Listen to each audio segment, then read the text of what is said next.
예, 오늘 우리 함께 보실 내용의 목표는 이제 그리스도인이 국가와 정부와 이제 어떤 관계를 맺어야 하는지를 성경적으로 이해를 하고요. 그리고 두 나라의 시민으로서 이제 균형 잡힌 태도를 갖는 것이 오늘 우리 함께 나눌 주제가 되겠습니다. R.C. 스프롤 목사님의 이제 국가와 교회에 대한 이 내용을 기반으로 해서 오늘 이 시간 나누고자 하는데요. 자, 먼저 나는 두 나라의 시민이다 라고 했습니다. 여러분, 통장에서 세금이 빠져나갈 때 내 봉급에서 세금이 제하고 그 봉급을 받을 때 여러분 어떤 마음이 듭니까? 어떤 생각이 듭니까? 고등학교를 졸업을 하고 이제 남자 청년이 나이가 되어서 이제 군대 영장을 받게 되죠. 그래서 그 국가의 그 의무를 신성한 의무를 수행을 해야 됩니다. 이거는 대한민국 건강한 남자라고 한다면은, 남성으로 태어났다고 한다면 누구나 다 받아들여야 하는 의무라는 거죠. 그리고 내가 운전을 하다가 신호를 어겼어요. 그래서 교통 범칙금이 이제 날라오게 돼요. 뉴스 속에 뭐 정치, 복잡한 사회들, 또 문화, 여러 가지를 우리가 이제 보고 느끼면서 살아간단 말이죠. 이것이 신앙과는 상관이 없어 보일 수가 있어요. 그런데 정말 그러냐라는 거죠. 왜냐하면 우리는 동시에 하나님 나라의 백성이기도 하지만은 동시에 이 땅 대한민국에서 살아가는 또 시민이기도 한 겁니다. 그래서 우리가 두 나라의 시민이라는 겁니다. 먼저는 하늘나라의 시민이 되는 것이고요. 그리고 이 땅 대한민국의 시민이 되는 거죠. 자, 성경에서 보면은 이 내용이 이렇게 나오는데 빌립보서 3장 20절에 보면은 우리의 시민권은 하늘에 있는지라 라고 하고 있어요. 그러니까 바울이 시민권이라는 단어를 직접 쓰고 있다는 거죠. 그러니까 하늘 시민이라는 표현에 가장 직접적인 근거가 된다는 겁니다. 마태복음 22장 21절에도 이런 내용이 나와 있어요. 가이사의 것은 가이사에게, 하나님의 것은 하나님께. 즉 예수님이 국가에 대한 내용과 하나님에 대한 그 의무, 이것을 구분하면서 말씀을 하셨단 말이죠. 요한복음 18장 36절에 보면 내 나라는 이 세상에 속한 것이 아니다 라고 예수님이 말씀하셨거든요. 그러니까 그리스도의 영원한 그 나라와 이 땅의 나라가 어떻습니까? 구별이 되어 있다는 거예요. 그러니까 구별은 되어 있지만 지금 살아있는 나는 어떻습니까? 이 나라의 시민으로서 살아가야 된다는 거죠. 베드로전서 2장 11절 17절에 보면 우리는 이 땅에서 거류민과 나그네다 라고 하고 있어요. 동시에 왕을 어떻습니까? 존중을 해주고 하나님을 두려워하라 라고 한다는 거죠. 그러니까 두 나라에서 살면서 두 나라 시민자로서 내가 크리스찬을 살아가면서 어떻습니까? 두 권위에 대해서 우리가 인정을 하고 받아들여야 되는 그 영역의 삶을 살아가고 있다는 거예요. 자, 히브리서 13장 14절입니다. 여기에는 영구한 도성이 없으므로 장차 올 것을 찾나니? 라고 하고 있어요. 즉 무엇입니까? 우리의 본향은, 우리가 나중에 가야 될 진짜 본향은 따로 있다는 거죠. 그러니까 이 땅에서가 끝이 아니라는 것을 얘기하고 있습니다. 사도 바울도 어떻습니까? 로마 시민권을 가진 동시에 하나님 나라의 백성이었죠. 그래서 이 로마 시민권이 그 선교, 하나님 나라를 전파하고 하나님 나라를 알리는데 너무나도 큰 도움이 된다는 것을 알게 돼요. 그래서 사도 바울이 이 로마 시민권을 적극적으로 활용을 합니다. 왜냐하면 이 로마 시민권을 갖고 다니면 이 나라의 국경과 이런 부분들을 다니기가 너무나도 쉽고 수월했기 때문인 거죠. 그리고 자신이 갖고 있는 이 로마 시민권을 예시로 들면서 하늘나라 시민이 누구인지, 하늘나라 시민이 된다는 것이 어떤 것인지에 대해서 복음화시키면서 이 얘기를 전하고 있다는 거예요. 즉 우리 크리스천이라는 것은 결론적으로 말씀을 드리면 이 땅에서 두 나라 시민으로서 살아간다는 겁니다. 그리고 우리가 이 땅에서 두 나라의 시민으로 살아가는데 내가 갖고 있는 신앙과 이 땅의 국가의 그 정책과 정치가 그리고 교회와 교회의 진리의 복음의 그 교리와 또한 정부의 정책과 또 또한 이것이 어긋나고 상이하고 맞지 않을 때가 있다는 거죠. 그럼 우리는 이럴 때 어떤 것을 올바르게 선택을 해야 하며 이것을 살아나갈 수가 있는가? 이것을 우리가 함께 같이 이 시간에 보고자 한다는 거죠. 그렇기 때문에 교회와 국가는 별개다라는 그 신화적인 개념에 우리는 마음을 빼앗겨서는 안 되겠습니다. 국가도 교회처럼 하나님이 세우신 거예요. 그러니까 로마서에 보면은 그 내용이 나온단 말이죠. 그러니까 이것을 인정하지 않는 사람이 이 땅에 굉장히 많지만, 인정하는 사람보다 인정하지 않는 사람이 훨씬 더 많지만, 두 나라 시민이 어디냐? 나는 이 땅에서 한 국적의 사람으로서 살다가 이렇게 죽는 것이 끝이다 라고 하는 그와 같은 그 세상의 생각이 훨씬 더 많이 있지만은, 우리가 믿는 사람으로서는 우리는 이 국가도 교회처럼 하나님이 세우셨다라는 것을 우리가 믿고 살아간다는 겁니다. 그러니까 이와 같은 온전한 이해를 갖고 우리는 이 땅의 시민으로서, 그리고 내가 어떻게 하면 더 복음 안에서 모범적 시민으로 살아갈 수 있을지를 고민하며 나아간다는 거죠. 여하튼 우리가 이 시간에 짚어야 할 그 균형이라는 것은 이 두 나라 시민이라고 해서 이게 동등한 여건으로 인식을 하는 것이 아닙니다.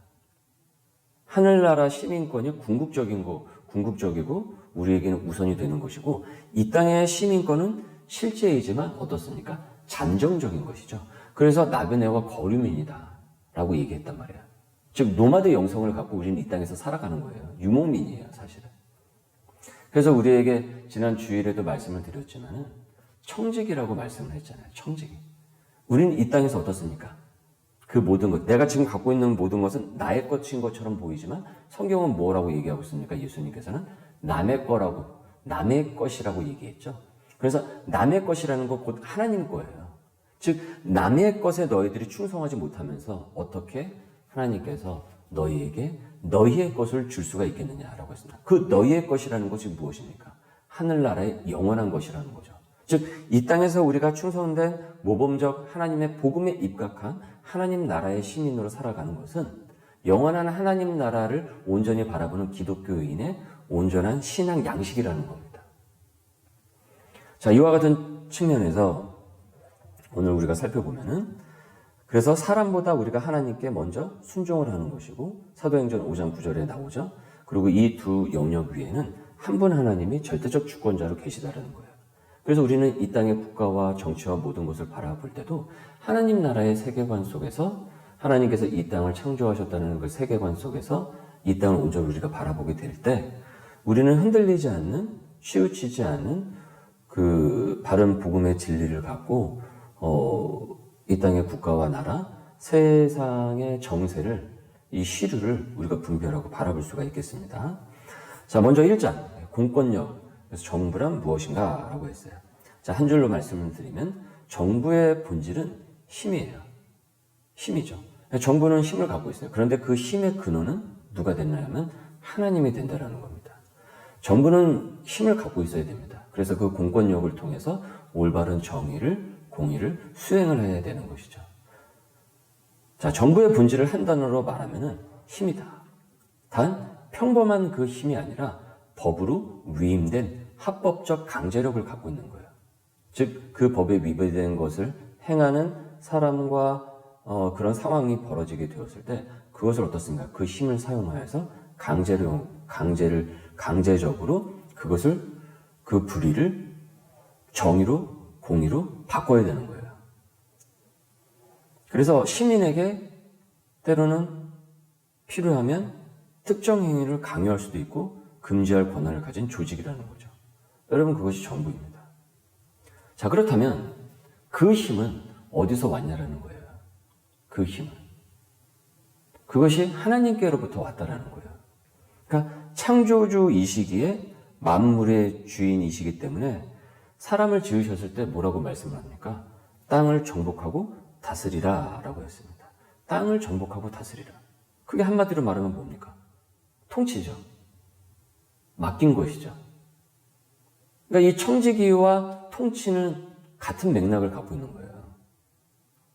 우리 모두가 각자의 작은 사회에서 직급에서 어떻습니까? 이 땅을 정복을 하고 다스리는 그 역할을 우리가 위임을 받은 거예요.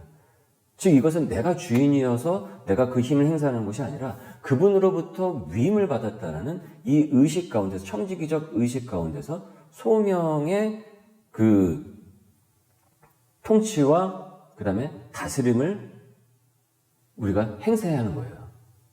그리고 그분이 각자의 은사와 그리고 은혜를 따라서 우리에게 그 역량을 주셨다는 거죠. 그러니까 내가 어떤 힘을 갖고 있고 내가 어떤 조직 세계에서 어떤 힘을 갖고 있고 직급에 있다고 해서 그것이 온전히 나의 것이라고 생각하는 것은 비성경적이라는 겁니다. 크리스찬은 그렇게 생각하면 안 되는 거예요.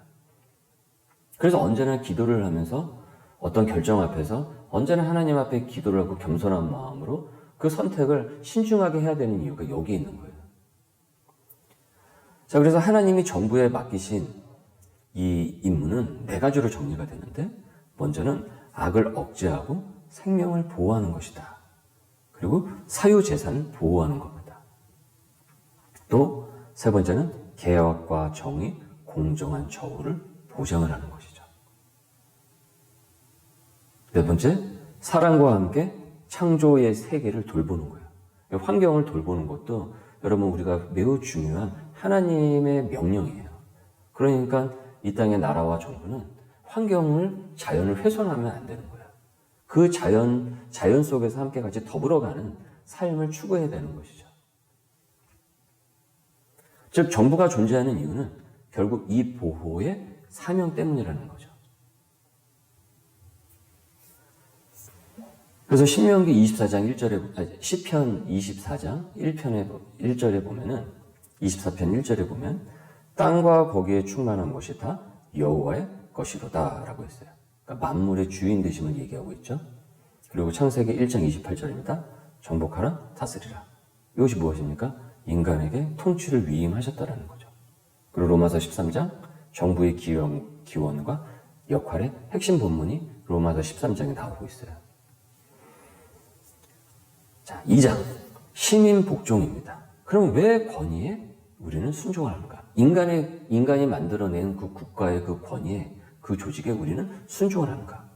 왜 그런가? 자, 모든 권세는 어떻습니까? 하나님께로부터 났기 때문에 그런 거예요. 그렇기 때문에 순종은 그분이 왕이심을 증언하는 일이 된다는 거죠. 근데 여러분 솔직히 한번 말해보죠. 여러분 누가 이래라 저래라 이렇게 하면은 어떻습니까? 되게 듣기 싫죠. 그리고 발끈하게 되죠.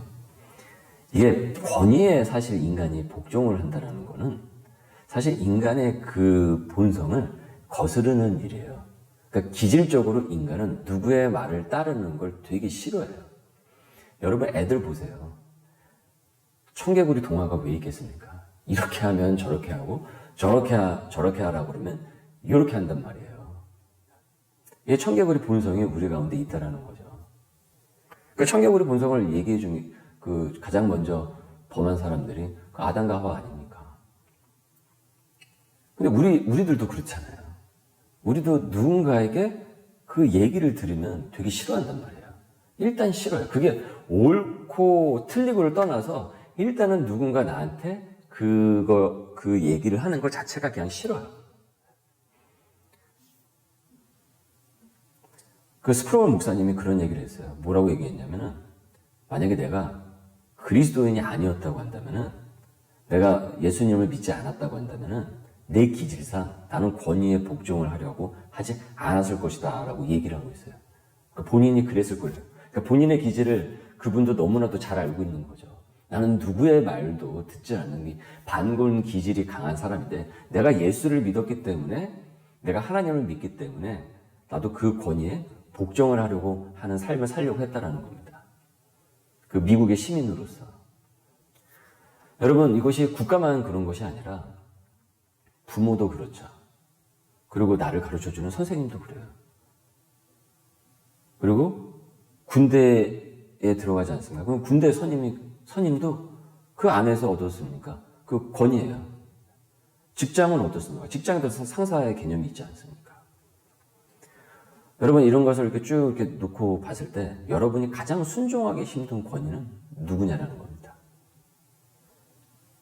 그런데 여기다 대고 그들의 말을 따르고 함께 같이 그들의 그 말에 따라서 내가 움직이라 라는 것에 대해서 얘기를 들으면은 이게 마음이 어떻습니까? 이게 어깃장이 난다라는 거예요. 여러분, 저도 그렇습니다. 누가 이것을 좋아하겠습니까? 자, 그런데 우리가 크리스찬이잖아요. 먼저 하늘나라의 시민이라는 거죠. 그래서 내가 하나님을 믿기 때문에 오히려 이 땅 가운데서 모범 시민으로서 살아가고자 하는 거예요. 자, 바울이 로마서 13장에서 분명히 선언을 하고 있어요. 각 사람은 위에 있는 권세들에게 복종을 하라. 이 복종이라는 단어를 쓰고 있어요. 로마서 13장 1절이에요. 여러분, 여기에 시민 복종의 기독교적 기초가 있다는 거예요. 핵심은 권세의 위계 질서라는 거죠. 그러니까 맨 위에 하나님이 계시고 그분이 하늘과 땅의 모든 권세를 그리스도께 주셨어요. 마태복음 28장 18절에. 그리고 그 아래에 무엇이 있냐면 지금은 사라졌지만 왕이 있고 정부가 있고 또한 부모가 있고 나를 가르쳐주는 선생님이 있고 뭐 군대가 있고 수많은 조직의 상하가 있단 말이죠. 자, 그래서 사도 베드로는 인간의 모든 제도를 어떻게 얘기하냐면 주를 위하여 순종하라 라고 했습니다. 주를 위하여 순종하라 라는 겁니다. 베드로전서 2장 13절입니다. 모든 제도를 주를 위해서 순종을 하라라는 거죠. 아, 그러면 이 제도가 틀리면 어떡하냐? 온전한 진리와 우리가 믿고 있는 하나님의 진리와 맞닥뜨리게 될 때 그것을 우리는 어떻게 받아들여야 돼? 여러분, 그건 나중에 나옵니다. 나중에 우리가 살펴보고 좀 이따가 살펴보고 먼저 이 부분부터 우리가 정리하자라는 거예요. 자, 그래서 우리가 순종하는 이유는 그것이 누가 진짜 우주의 진짜 왕인지를 세상에 증언하는 수단이 되기 때문에 그렇다라는 거예요. 그러니까 권세자가 어떻습니까? 그 위임을 받은 그 리더가 경건하지 않을 때가 훨씬 많아요. 거룩하지 않는 나의 상사를 만날 때, 나의 직급 위에 있는 사람을 만날 때, 리더를 만날 때가 훨씬 더 많단 말이에요. 근데 그가 경건하거나 거룩하지 않다고 할지라도 마찬가지라는 겁니다. 그러니까 성경은 그가 의롭기 때문에, 그가 맞는 사람이 있기 때문에 그렇게 해서 순종을 하라라고 하지 않고 하나님이 그 때에 따라서 그를 세우셨다라고 얘기를 한다는 겁니다. 여러분, 은혜가 안 되시죠? 이 내용을 들으면은. 아니, 그 사람한테 말 따르고 싶지가 않은데, 도무지 볼 때 그 사람이 아닌 것 같은데. 자, 이 세부적인 내용은 우리가 이제 뒤에서 다시 한번 살펴보기로 하고, 자, 일단은 이와 같은 내용이 나온다는 거죠. 여러분, 내가 가장 순종하기 어려운 권위는 누구입니까? 지금 요 내용이 이때에서 보면. 그리고 그 이유는 무엇이냐라는 거죠. 여러분, 교회 내에서도요, 뭐 여돈도 회장도 세우고 또 이제 각 순장 뭐 이렇게 세우지 않습니까? 근데 교회 내에서도요, 이게 서로가 얘기를 따라주지 않고 따라오지 않고 그래서 서로가 속이 상하고 그런 일들이 비일비재하게 교회 안에서 많이 있어요. 여러분, 교회 안에서도 그렇습니다.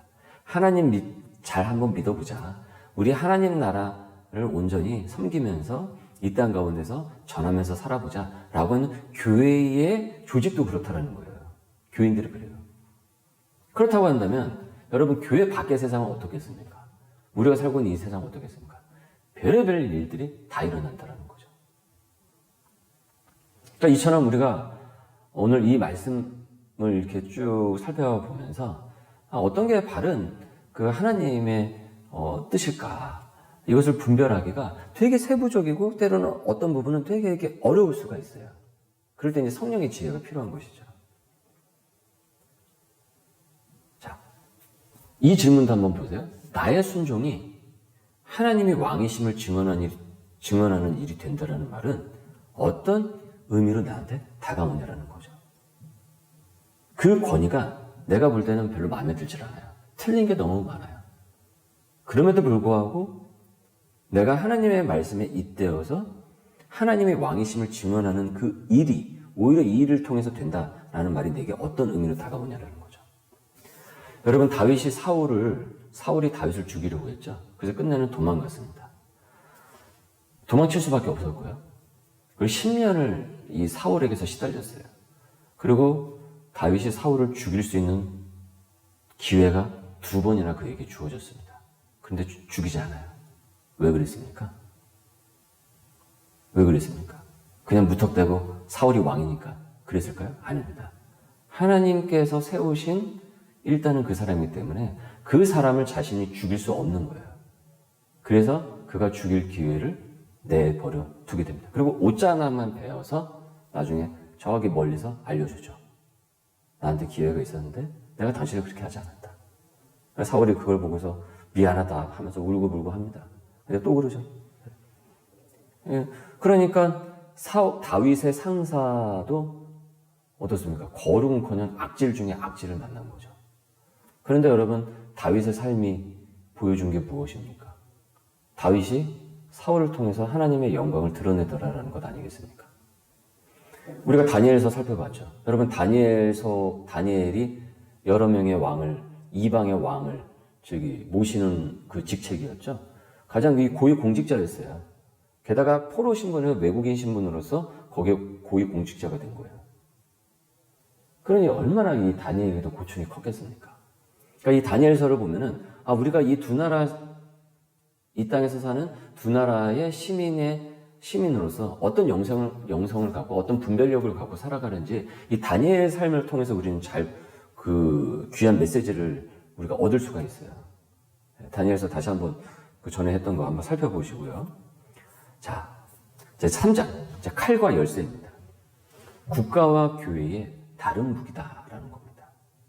여러분, 국가에는요, 칼이 주어졌어요. 아까 말씀드렸죠. 공권력이라는 칼이 주어졌어요. 그리고 교회에는 여러분 열쇠가 주어졌어요. 여러분 이것을 잘 기억하셔야 됩니다. 국가에는 칼이 주어졌고 교회에는 열쇠가 주어졌다. 그리고 이 영역이 침범될 수 없어요. 여러분 구약에서 가장 위대한 왕 중에 하나인 우시아가 50년 넘게 나라를 다스렸거든요. 그래서 수많은 계획을 이뤘어요. 너무나도 잘한 거죠. 그런데 그가 나병 환자가 되어서 부끄러운 죽음을 맞이하게 되는 내용이 나와요. 그래서 마지막이 그렇게 끝나요. 그럼 무슨 일이 벌어졌던가? 그가 그렇게 오랜 시간 동안 50년을 넘게 나라를 그렇게 개혁적으로 수많은 개혁을 이뤄냈고 또 하나님을 믿는다고 했지만은 매우 큰 이 구약의 법에 의하면 큰 치명적인 실수를 저질렀는데 왕관을 쓴 채 성전에 들어가서 스스로 자신이 제사장인 것처럼 해서 제사를 드린 거예요. 즉 제사장의 직분을 찬탈을 했다라는 거예요. 내가 왕인데 못할 게 뭐가 있어? 제사장이 뭐가 필요했어? 내가 왕인데. 그러니까 나름의 이 국가도 일어났겠다. 그리고 존경도 많이 받겠다. 부강하겠다. 그러니까 어느 순간 이 마음이 이제는 한쪽으로 딱 치우치게 되면서 마치 자신이 모든 것을 주물럭주물럭 할 수 있는 것이냐. 그것이 하나님께서 분명히 명하신 법이었는데도 불구하고 이것을 오버해가지고 월권을 행사를 해요. 그래서 여러분 이 나병 환자가 되어 부끄러운 죽음을 맞이한 게 바로 이 우시아 왕 내용이 나와요.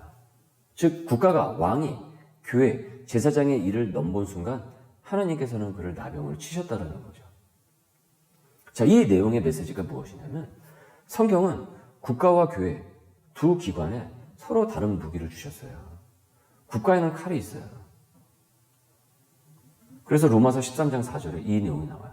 그는 공연히 칼을 가지지 아니하였으니 그는 공연히 칼을 가지지 아니하였으니 괜히 그 칼을 갖고 있는 것이 아니죠. 법을 지키도록 강제할 권한이 주어졌다는 거죠. 자, 반면에 교회에는 무엇이 주어졌습니까? 여러분 교회에 칼이 주어졌습니까? 교회에는 열쇠가 있는 거예요. 내가 천국 열쇠를 내게 주리니 그것을 매면 풀면. 마태복음 16장 19절의 말씀이죠. 즉 말씀과 성례 권징의 권세가 있어요. 그러니까 교회는 결코 칼을 들 수가 없는 거예요.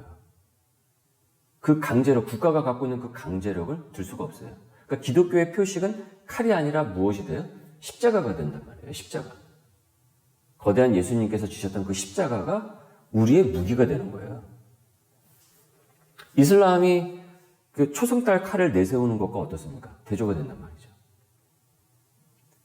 자, 그렇다면 교회는 이 땅 가운데서 무슨 일이 벌어져도 그냥 침묵하고 그냥 거기와 하고 우리는 다른 세계잖아 하면서 그렇게 살아가는 거예요. 그것이 아니라는 거죠. 아까 서론에 우리가 두 나라의 시민권에 대해서 말씀을 드렸어요. 자, 국가가 하나님의 명령에 불순종을 하게 될 때 교회는 그것에 대해서 온전히 비판을 할 소명이 있다라는 거죠. 왜냐하면 천국의 열쇠를 가진 곳이기 때문에. 그래서 예민한 사회적 이슈들이 많이 있어요.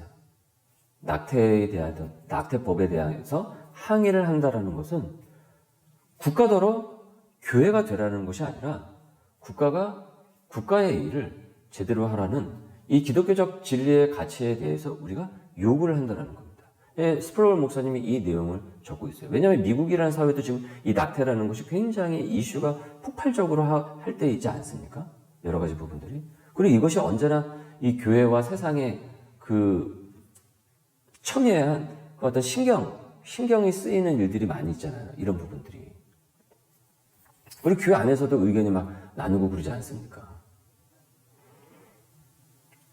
즉, 웨스트민스터 이 신앙 고백서에 보면은 정부의 관리는 말씀과 성례의 시행 혹은 천국의 열쇠의 권세를 스스로 취할 수 없다라고 했어요.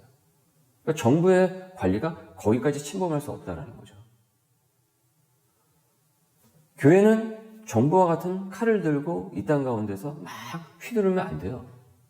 예수님께서 십자가 붙잡히시던 그 밤에 베드로가 칼을 들어가지고 어디서 우리 선생님을, 우리 스승님을, 우리 주님을, 예수님을 잡아가 하면서 그 대제사장 말고의 길을 싹둑 잘라버렸던 거 아닙니까? 예수님이 말씀하시는 칼을 거두라, 칼을 거두라.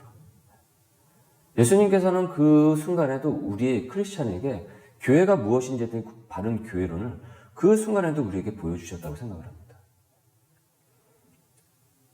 예수님께서 천국의 그 교회의 그 천국의 그 열쇠, 그 예수님께서 베드로를 통해서 이 교회가 무엇인지에 대해서 말씀하셨잖아요. 근데 베드로가 그 마지막 날에 어떻습니까? 오버해가지고 칼을 들지 않습니까? 되게 아이러니한 상황인 거죠. 다른 제자도 아니고 베드로가 교회에 대해서 그렇게 강조를 하고 말씀하셨던 베드로였는데 베드로가 그 칼을 들더라는 겁니다. 근데 예수님이 얘기해요. 칼을 내려놓으라. 베드로가 했던 그 행동은 의분의 행동은 될 수 있어요. 왜냐하면 내가 이렇게 있을 수 있어? 내가 막아야지 하면서 칼을 든 거니까. 근데 예수님은 칼을 내려놓으라고 얘기하신 거예요. 그 방법을 쓰지 말라라는 거죠.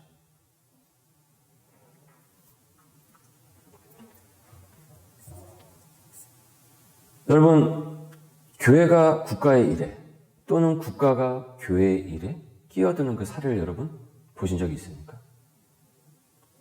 교회의 무기가 칼이 아니라 열쇠와 십자가라는 사실이 우리의 활동 방식을 어떻게 바꾸도록 하는가. 자, 그래서 4장에 넘어가면서 이 국교에 대해서 우리가 살펴보도록 하시죠. 정교 분리의 진짜 의미가 뭐냐라는 겁니다.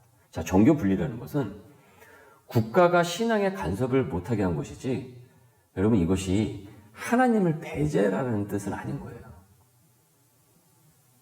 국가가 신앙에 간섭을 못하게 한 것이지, 국가가 신앙과 하나님을 전제적으로 완전히 배제라는 그 뜻은 아니라는 겁니다.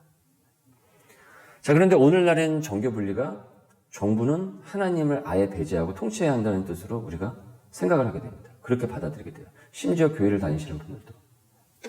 근데 그것은 하나님이 이 땅을 향한 건국 원리는 아닌 거예요. 그러니까 각 나라가 그 믿음의 건국으로 세워지지 않은 나라들도 다 있지 않습니까? 수많은 나라가 있지 않습니까? 그런데 이 땅을 향한 건국 원리는 그것은 아니라는 겁니다. 그러니까 분명히 우리가 기억해야 될 것은 하나님의 나라는 칙령이나 군대가 아니라 오직 복음으로 먼저 세워진다는 거죠.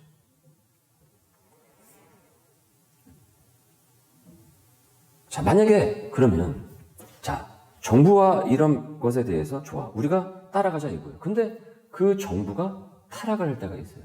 역사상에도 보면 그런 경우가 너무 많이 있죠. 근데 그건 어떻게 보면 당연한 귀결일 수밖에 없어요. 왜 그렇습니까? 아니, 여러분, 그 정부, 국가, 왕이 누굽니까?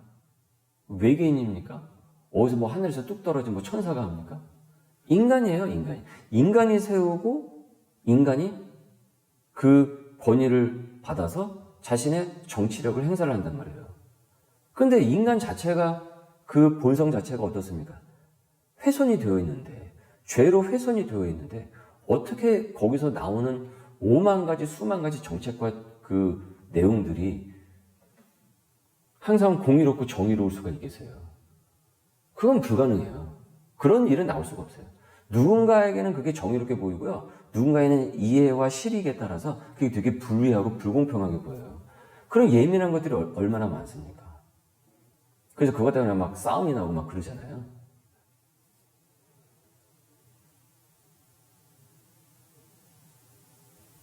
자, 그런데 우리가 말씀에 입각해서 우리가 이 내용을 보면은 이 애국심을 신앙으로 우리가 착각을 하지 말자라는 거죠. 왜냐?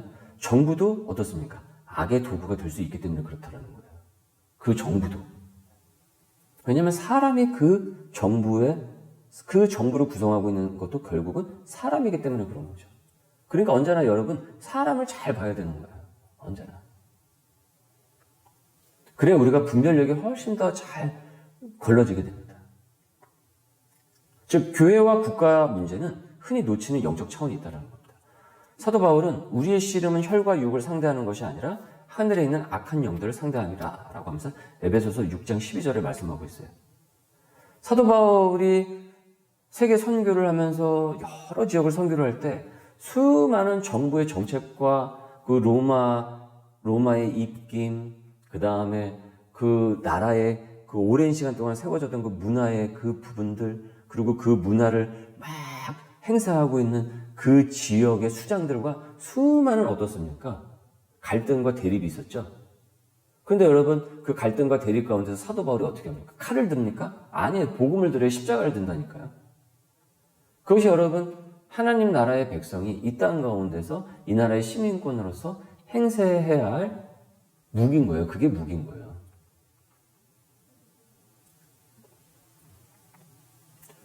그리고 사도 바울이 맞닥뜨리는 그 세계들은 어떻습니까?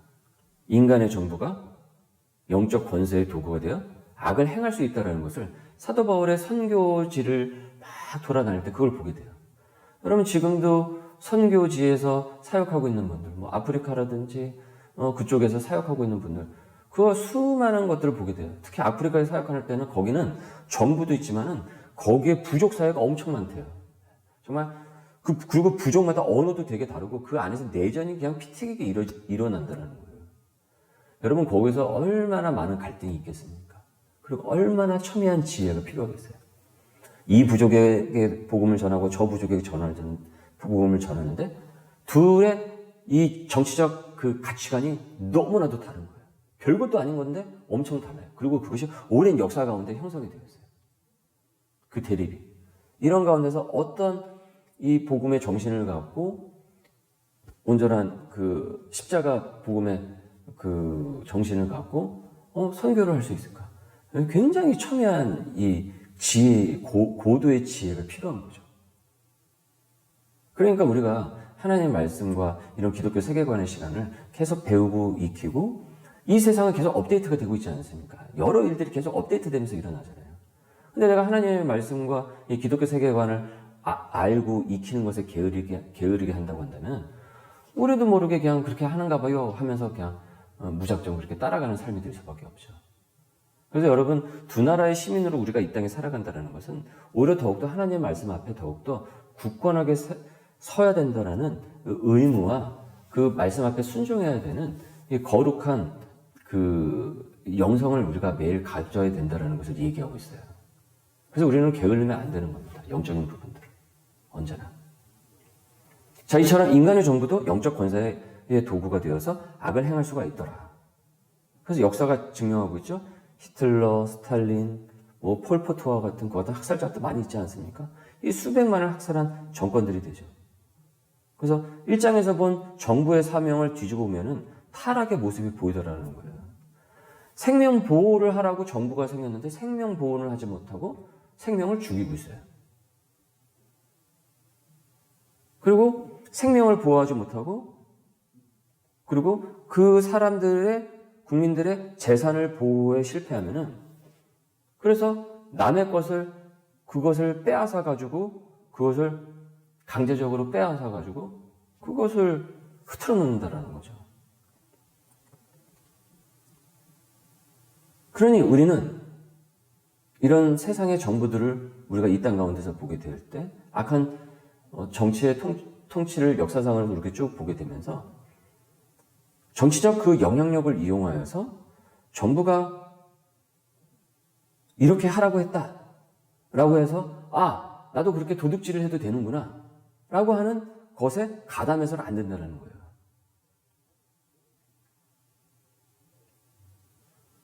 그러니까 어느 나라든, 그것이 독일이든 로마든 우리나라든, 우리는 언제나 이 땅의 모든 정부는 항상 타락할 수 있다라는 사실을 늘 기억을 해야 되는 거예요.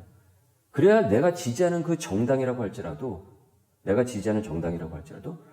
완전히 거기에 몰입이 되어서, 그래서 무엇을 해도 다 맞는 것으로 둔갑이 되어버리면 그건 온전한 복음의 정신이 될 수가 없는 거예요. 우리는 언제나 복음의 하늘나라의 시민으로서 이 땅의 세상 정부를 면밀하게 살펴보고 분별할 수 있는 하늘나라의 먼저 시민이라는 것을 잊어서는 안 된다는 겁니다. 에베소서 6장 10절 13절, 우리의 씨름은 혈과 육이 아니라 악한 영들을 상대함이라. 여러분, 이 세상에는 악한 영들이 많이 있어요. 사무엘상 8장 10에서 18절의 내용이죠. 백성이 왕을 구할 때 하나님이 주신 경고의 내용들이 쭉 나오더라는 거죠. 그렇게 여러분, 애국심과, 내가 이 나라를 사랑하는 그 애국심과 내가 하나님 나라를 사랑하는 그 신앙을 여러분 혼동해서는 안 된다는 겁니다. 혹시 이것을 혼동한 경험이 있는지, 특정 진영과 국가와 하나님을 동일시하지는 않냐라는 겁니다. 이것을 우리가 항상 경계해야 되는 것이다. 당시 히틀러가 어떻습니까? 그렇게 해서 싹 다 잡아서 유태인 학살해라, 죽여라 라고 하지 않습니까? 그리고 그렇게 하는데, 그런데 그때 당시에 진짜 온전한 신앙을 갖고 하나님 나라를 살아가는 백성들 중에는 그 생명을 숨겨줘요. 숨겨주는 일들이 있었어요. 그럼 여러분, 그것은 정부의 나치 정권에 협력하지 않았으니까 그것은 하나님의 나라의 그 법을 불순종하게 된 겁니까? 그게 아니라는 거예요. 그러니까 이것을 구분할 수 있어야 된다는 거죠. 그런데 당시에 독일에 속해 있는, 그 독일 교단에 속해 있는 교회들도, 그리고 신학자들, 목사들도 그 히틀러 정권을 제대로 분별하지 못해가지고 거기에 가담을 하는 일들이 벌어지지 않았습니까? 그것을 찬성해주고 맞다고 그렇게 하라고. 그래서 나중에 공개적으로 이 독일 교회가 이제 회개를 하잖아요. 우리가 큰 실수를 저질렀다고 하면서. 역사의 큰 이 과오를 예시적으로 지금 우리에게 이 독일의 당시의 상황이 보여주고 있는 거죠. 그렇기 때문에 정부가 악의 도구가 되었던 이 땅의 역사 사례에서 그리스도인으로서 내가 무엇을 배워야 하는가, 이런 내용들을 우리가 함께 같이 볼 수 있어야 되겠죠. 자, 그래서 6번째 6장 시민 불복종. 그러면 우리는 언제 저항을 하는가? 크리스찬은 언제 저항하는가? 자, 기본은 여러분 무엇이냐면, 우리가 하나님 나라를 바라보는 백성으로서 그에게 그 정부에, 그 국가에 부여해진 그 법을 따르는 것은 기본입니다. 이것은 기본으로 우리가 탑재해야 되는 거예요. 자, 그런데 그것이 하나님이 금하신 일이고 이것이 진짜 복음의 진리에 위반되는 일이라고 한다면 우리는 사람보다 어떻습니까? 하나님께 순종한다라는 거예요. 여러분, 우리가 잘 아는 성탄절 이야기 속에도 이런 내용들이 나와요. 자, 잘 들어보세요. 여기에 시민 불복종의 답이 숨어져 있다는 거예요. 자, 가이사 황제가 인구조사 명령을 했죠. 죄다 그 태어난 너희들 그 각 지역으로 옮겨 다 와. 그래서 인구조사를 할 거야. 애기들도 다 몇 살인지 다 조사하겠어. 해서 인구조사를 명합니다. 그래서 요셉이 임신 9개월의 마리아를 데리고 나사렛에서 어떻습니까? 베들레헴이라는 먼 길을 떠나야만 했던 거예요. 그때 무슨 택시가 있습니까? 차가 있습니까? 뭐가 있습니까? 걸어서 가야 돼요, 그러니까 이 9개월 만삭의 이 임신부의 몸으로 그 거리를 간 거예요. 왜요? 그 정부의 정책에 따라서 하려고 한 거예요. 그래서 갔어요. 충분히 이에 대해서 항의하거나 거부할 수도 있었지만 그가 순종을 했다라는 거죠. 따라줬다라는 거예요. 그 법에, 인구조사법에. 여러분 여기에 두 가지 원리가 있어요. 이 메시지에는요. 자, 첫 번째 원리는 무엇이냐면 시민 복종의 기본을 우리가 보게 되는 거예요. 그 땅의 권세에 따라주는 것이죠. 따르는 거예요. 위에 있는 권세에 따르는 것이 그리스도인의 기본 자세가 되는 겁니다. 일단 13장 1절이 그 내용을 얘기하고 있는 거예요. 로마서 13장 1절이 요셉처럼 말이죠. 그래서 우리는 이 땅에 모범 시민이 되라는 부르심을 우리가 받았다는 거예요. 그래서 납세의 의무라든지 국방의 의무라든지 모든 것을 하는 거예요. 크리스찬이라고 한다면 건강한 남성이라고 한다면 그 국방의 의무를 명확하게 지켜야 되는 거예요. 내가 크리스찬인데 내가 국방의 의무를 내가 지지 않기 위해서 이렇게 저렇게 편법을 쓰고 한다. 그리고 그 편법이 통했어요. 그 아무런 일들이 일어나지 않아요. 그건 하나님께 큰 죄가 되는 겁니다. 따라야 됩니다.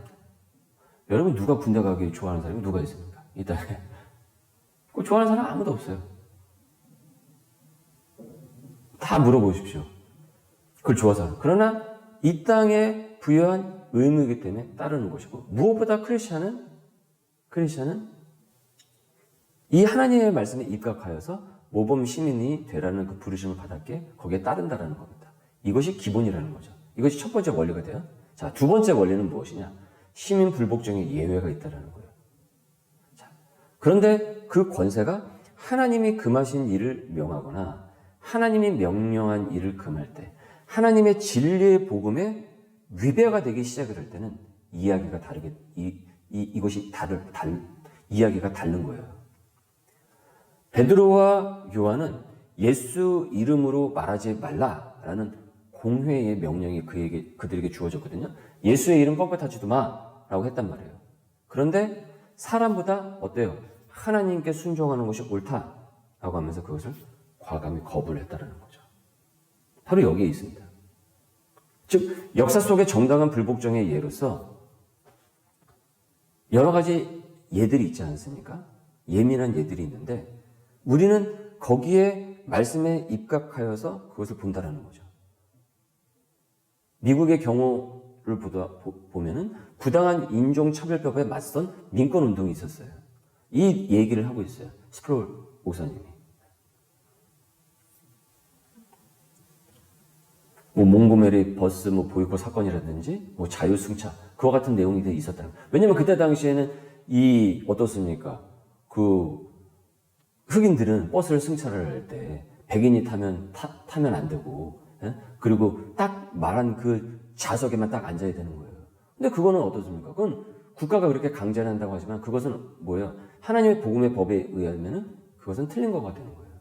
나중에 마틴 루터킹 목사님이 어떻습니까? 그 운동을 통해서, 인권 운동을 통해서 이 인종 갈등을 하면서 I have a dream, 나에게는 꿈이 있습니다라는 그 메시지를 전하지 않았습니까? 그런데 여러분 누구보다도 마틴 루터킹 목사님은 그 당시 미국 사회의 모범 시민이었어요. 그분은. 우리가 이것을 잘 구분해야 된다는 거죠. 그렇게 우리의 그리스도인의 기본은 어디까지나 첫 번째 원리를 갖고 살아가는 것이다. 이 땅의 시민으로서. 그러나 그것이 하나님 나라의 시민권으로서 진리에 정말 위배된다라는 것이 판단이 분명하게 쓰게 된다면 우리는 그것에 대해서 불복종을 할 수 있다는 겁니다.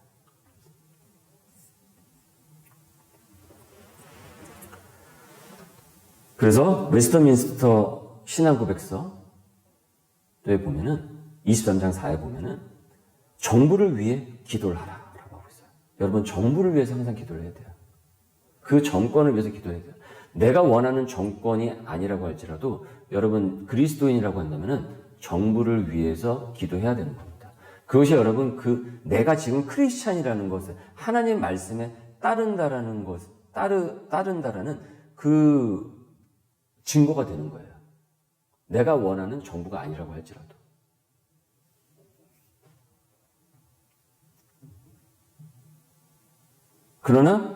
그리고 정당한 명령에 우리는 순종을 하는 것이다. 따라가는 것입니다. 여러분 우리가 평생을 살아가면서요. 미국의 경우에서도 보면 민주당과 공화당이 번갈아 가면서 계속 하잖아요. 우리나라도 마찬가지 아닙니까? 보수와 진보 정권이 계속 번갈아 가잖아요. 그러면 평생을 살면서요, 거의 5대5 비율로, 뭐 그 안에서 6대4가 될 수도 있겠고, 어쨌든 5대5 비율로 평생을 살아가면서 내가 원하는 정부 50%, 내가 원하지 않는 정부 50%를 나는 경험을 하면서 살아가야 되는 거예요. 그러면 내가 원하는 정부니까 내가 표를 찍은 원하는 정부는 전폭적으로 뭔 일을 하더라도 완전히 몰입을 해서 다 맞다라고 하고, 그리고 내가 원하지 않는 정부라고 한다면 모든 것이 다 틀렸다고 하면서 항상 대립을 세워야 되느냐는 거예요. 여러분, 그건 세상을 살아가는, 이 땅에서 시민권 한 장만을 갖고 살아가는 사람들에게는 벌어질 수 있는 일들이에요. 그러나 두 장을 갖고 살아가는 사람들, 하늘나라의 시민권을 가진 하나님의 백성들은 그렇게 살아갈 수 없다라는 얘기를 하고 있는 거예요. 이것을 이 땅의 교회가 헷갈려야 하기 때문에 교회 안에서도 온전한 복음의 정신 가운데서 이것을 건전하게 바라보지 못하고 그것이 갈등의 요소가 계속 됐다라는 겁니다. 그래서 웨스트민스터 신앙고백서에서는 정부를 위해서 언제나 우리는 기도를 해야 되는 거예요. 그 땅에 그때의 대통령이 온전한 정책을 펼칠 수 있도록 우리는 언제나 기도를 해야 되는 거예요. 그리고 우리는 거룩한 복음의 말씀으로 견제를 해야 되는 거죠. 잘 보는 거예요. 잘 살펴보고요. 그리고 그것이 서로 간의 갈등과 서로 간에 막 싸움 따게 돼가지고 피 튀기는 전쟁으로 가지 않고 이것이 어떻게 하면 복음화가 될 수 있는지, 그리고 이것을 통해서 어떻게 하나님께서 일을 하시는지, 우리는 거기까지 나아갈 수 있는 하늘나라 시민으로서 이 땅의 정치와 국가를 바라볼 수 있어야 되는 것이다 라고 했습니다. 그래서 오늘 질문을 보면은 오늘날 우리가 그리스도인으로서 노라고 말해야 할 이슈는 무엇이 있겠는가? 그리고 믿음의 불복종과 단순한 반항 불만을 우리는 어떻게 구분을 할 수 있겠냐라는 겁니다. 그리고 매우 예민한 예들도 많이 있습니다. 그래서 참 지혜가 많이 필요해요. 이게 어떨 때 보면 이게 맞는 것 같기도 하고, 이게 또 아닌 것 같기도 하고, 굉장히 예민한 그런 영역들이 많이 있단 말이죠. 그래서 여러분, 하나님의 말씀 앞에 우리가 항상 깨어 있어야 하는 이유가 바로 그거예요. 이것을 분별할 수 있는 영이 필요하기 때문에. 실수하지 않고 잘못 범해서는 안 되기 때문에. 그러니까 세상에 계속 이런 문제들이 업그레이드가 계속 되지 않습니까? 다층적으로. 그래서 되게 이것도 보기가 우리 그 믿음의 눈으로 보기가 되게 모호하고 애매할 때가 많이 있어요. 우리는 그럴 때 어떻게 선택을 해야 하는가? 중요한 것은 내가 성령 충만하지 않고 하나님 말씀 앞에 깨어있지 않으면 언제나 하나님의 뜻과는 반대편에서 그것을 선택을 할 확률이, 그것이 맞거니 하고 갈 확률이 훨씬 더 압도적으로 높습니다. 세상에서 이렇다고 하잖아. 여기가 맞다라고 하잖아. 그럼 그냥 그렇게 가는 거예요. 근데 그것이 아니라는 겁니다. 자, 마무리를 짓도록 하겠습니다. 자, 두 영역, 그러나 한 분 하나님이다라는 거죠. 하나님께서는 이 땅의 교회와 국가 두 영역을 세우셨다. 국가에는 칼, 정의, 질서, 생명 보호를, 교회에는 열쇠가 주어졌어요. 그 열쇠는 무엇입니까? 복음과 말씀과 성례와 권징. 하나님의 말씀 앞에서 권징하는 거예요. 그리고 이 사회를 복음의 말씀에 잇대어서 견제할 수 있는 열쇠가 주어졌어요, 우리에게. 그래서 각 영역은 고유의 권한이 있다. 그래서 서로의 영역을 침범할 수 없다라는 겁니다. 그리고 두 영역 위에 중요한 것은 한 분 하나님이 계시다라는 거죠. 그래서 모든 권세의 주인이십니다. 그러니 우리 그리스도인은 이 두 영역을 모두 깊이 이해를 할 수 있어야 되는 것이고, 내가 이 땅에 대한민국 시민으로서 살아갈 때 이 땅에 어떤 정부가 들어선다고 할지라도 기본적인 시민으로서 모범 시민이 되어야 될 의무가 우리에게 있다는 겁니다. 그래서 이 땅의 모범 시민이자 그리고 천국의 충성된 백성으로 살아가도록 저와 여러분은 부르심을 받았다는 겁니다. 그리고 이 땅의 위정자들을 위해서 항상 기도를 해야 돼요. 그들의 타락하지 않도록, 나쁜 정책을 펴지 않도록, 하나님의 말씀과 위반이 되지 않는 정책을 펴지 않도록 우리는 언제나 기도해야 되고, 온전한 교회의 목소리를, 천국의 열쇠를 가진 사람으로서 그 목소리를, 복음의 목소리를 낼 수도 있어야 하는 것이다. 세속 국가와 교회의 충돌은 여러분 AI 시대가 되고 이제 수많은 또 여러 이데올로기즘이 생기지 않습니까?